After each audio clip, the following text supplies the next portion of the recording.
Mamma mia, salut les amis et bienvenue dans cette nouvelle vidéo des teachers du net. Alors dans la vidéo précédente, on avait vu que notre grand formulaire était composé de formulaires enfants. Donc on avait notre grand formulaire qui était ici et puis il était composé de formulaires enfants. On avait le premier formulaire qui était là, on avait le deuxième, le troisième, le quatrième, le cinquième. Et même le formulaire qui est ici, lui également il était composé de formulaires enfants. Donc, on avait par exemple le premier formulaire enfant qui était là. On avait également le deuxième, le troisième, le quatrième, le cinquième. Donc, on a appris tout ceci dans la vidéo précédente, mais on avait dit qu'on allait essayer d'en apprendre davantage sur les formulaires. Dans cette vidéo, j'aimerais qu'on puisse s'intéresser aux éléments qui permettent de caractériser un formulaire. On va venir au niveau du code. Et ce que vous devez savoir, c'est qu'un formulaire est caractérisé par 3 éléments. On a premièrement le nom du formulaire, on a le type du formulaire et puis on a les données du formulaire. Donc, je me répète, on a le nom du formulaire, le type du formulaire et les données. Revenons donc au niveau de notre contrôleur et on va prendre ce formulaire-là. Le nom du formulaire, c'est name. Donc, ce qu'on met en première position, c'est le nom du formulaire. En deuxième position, c'est le type du formulaire. Donc là, c'est text type. Si on regarde le deuxième formulaire, le nom, c'est country, le type entity type. Et on peut le prouver. On peut venir là et je vais faire un dyn dump. On va récupérer notre formulaire name. Et comme on l'avait vu, on pouvait faire $form qui représentait le grand formulaire. Via le grand formulaire, on va récupérer le formulaire enfant name. Et si on vient au niveau du navigateur, on avait un objet form.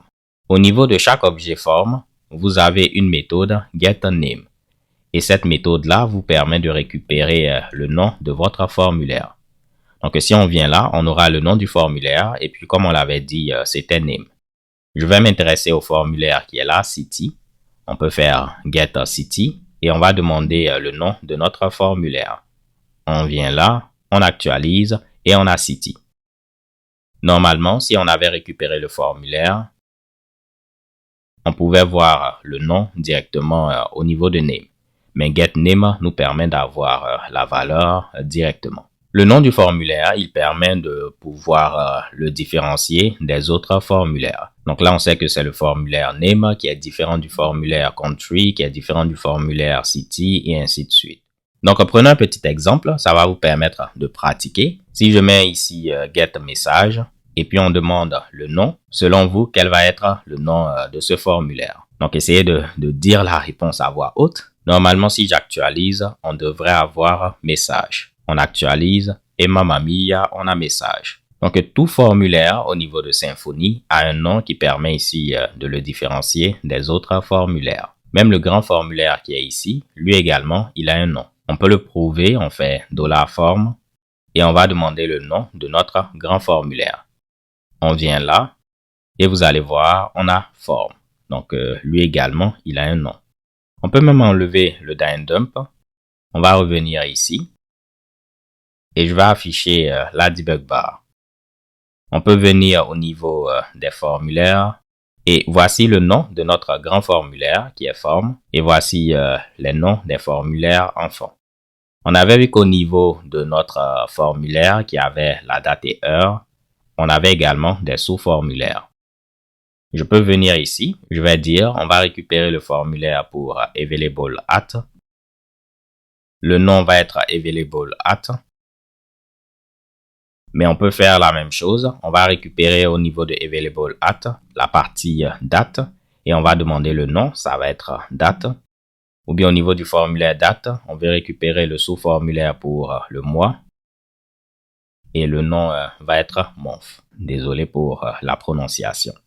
Donc le plus important ici, c'est de comprendre que chaque formulaire a un nom qui permet de le différencier des autres formulaires. Là, le nom c'est name. Ici, on a vu que le nom c'est available at. La partie qui est ici, c'est le formulaire qui a comme nom date. Là, c'est le formulaire qui a comme nom time pour le temps. Au niveau du formulaire time, on a un sous-formulaire qui a comme nom hour pour les heures et un sous-formulaire qui a comme nom minute pour les minutes. Là, on a un sous-formulaire au niveau de date qui a comme nom ici month pour le mois, day pour le jour et year pour l'année. OK. Donc, en plus du nom, on avait dit que chaque formulaire avait un type. Donc là, comme vous pouvez l'imaginer, si on prend le formulaire country, je vais mettre country, on peut demander le type. Déjà, on va l'afficher.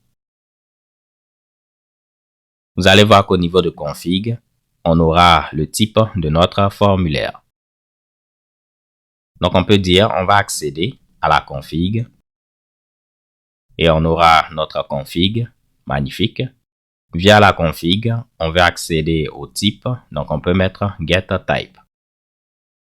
Oups, je vais bien l'écrire de cette manière. On revient là et voici le type de notre formulaire country. Là, si vous regardez, on a quelque chose d'un peu bizarre, proxy, blablabla. Nous, on veut vraiment le nom du type qui est utilisé en interne. Donc, on peut rajouter get inner type. En mettant get inner type, on aura le type qui a été utilisé pour country et on peut voir que c'est bel et bien entity type. Et si vous regardez, on avait utilisé entity type. On peut faire la même chose pour message et puis on aura text area type. Magnifique. On va faire la même chose pour available at. On aura datetime. Mais on a vu tout à l'heure qu'au niveau de available at, on a un autre formulaire pour date et puis un formulaire pour time.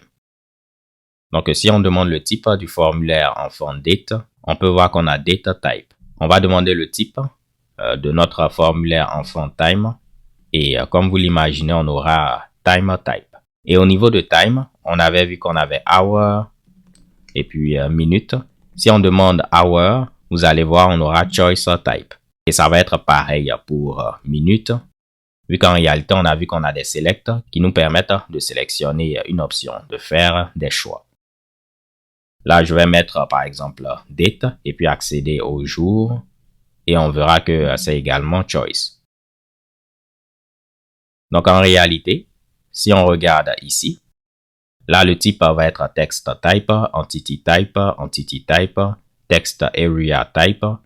Là, le grand formulaire, donc je parle de ceci, ça va être datetime type, mais là, c'est data type et puis ici, c'est time type.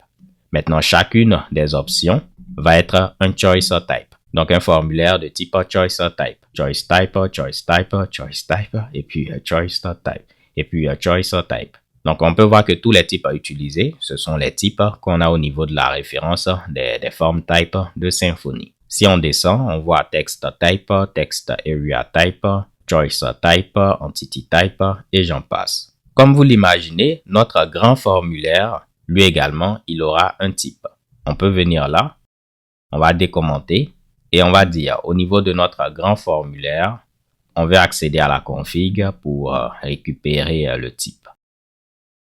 On peut venir là, on teste et le type c'est form type. Et form type c'est comme le type de base. Donc notre grand formulaire, il a comme type form type. Donc, essayons de récapituler. On a dit que chaque formulaire est caractérisé par un nom, par un type et par des données. On a prouvé que chaque formulaire a un nom et puis on a vu les noms avec getName. Principalement ici, c'était les noms qu'on donnait. Notre grand formulaire dans ce cas-là, il avait comme nom forme. Et on avait dit que les noms de formulaires nous permettaient de pouvoir les différencier les uns des autres. On a vu que chaque formulaire a également un type. Notre grand formulaire, il a comme type form type. Mais lui, c'était text type. Ici, entity type.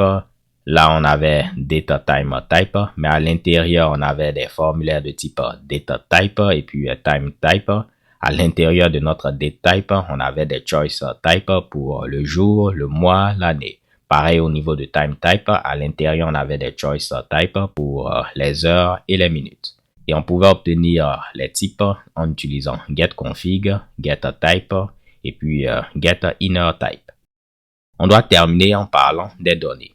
Normalement, ce que je peux faire, c'est quoi? Je vais dire à la soumission, je veux ici accéder aux données de mon formulaire en utilisant getData. Donc, au niveau de notre grand formulaire, on veut les données. On peut venir là, on peut fermer ceci. Je vais mettre du charabia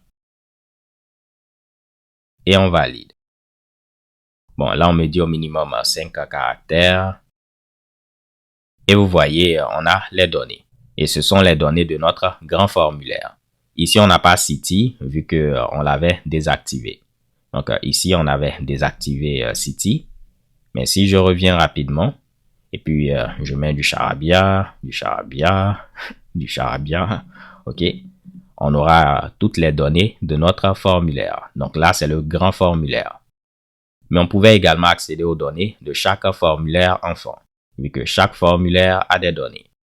Si on vient là, et puis on dit on veut accéder au formulaire enfant, qui est name, et on veut les données de name, ben on aura les données uniquement du formulaire name. Revenons là, on va tenter d'actualiser simplement. Et vous voyez, on a simplement les données de name. Et là, c'est le nom que j'avais entré. On peut le prouver. Et S, S et S. De la même manière, on pouvait demander les données de notre formulaire available at en procédant de cette manière. On vient là, on va valider. Et voilà, on a les données de available at. Donc, les données qu'on a eu à afficher ici, ce sont les données à la soumission. Mais comme vous le savez probablement, au niveau d'un formulaire, on peut donner aussi des données de départ. Donc, en utilisant Create a Form Builder, on peut dire, comme donnée de départ pour le nom, on va mettre honoré. Comme donnée de départ, disons pour le message, on va mettre Mamma Mia. Et puis, comme donnée de départ pour available at, on va mettre New Datetime. Je vais utiliser Datetime Immutable. Généralement, il est préférable d'utiliser des objets datetime immuables pour éviter d'avoir certains problèmes.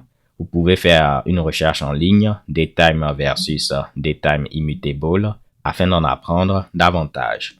Mais là, je vais mettre la date et heure actuelle dans 5 jours. Je mets l'anti-slash, vu qu'il se trouve dans le namespace global. J'aurais pu venir ici et puis rajouter use datetime immutable, c'est la même chose, mais moi je vais préférer mettre l'anti-slash. Et vous allez voir, on a donné des données de départ, ce qui va faire que notre formulaire va être prépopulé avec ces données. On a honoré, Mamma Mia, aujourd'hui on est le 15, dans 5 jours on va être le 20. Raison pour laquelle on a le 20. Donc, si j'avais mis dans 3 jours, on aurait eu le 18, afin de vous le prouver. Et voilà, le 18. Donc, comme vous pouvez le voir, on a différents types de données. Là, ce sont les données de départ qu'on a utilisées pour prépopuler le formulaire.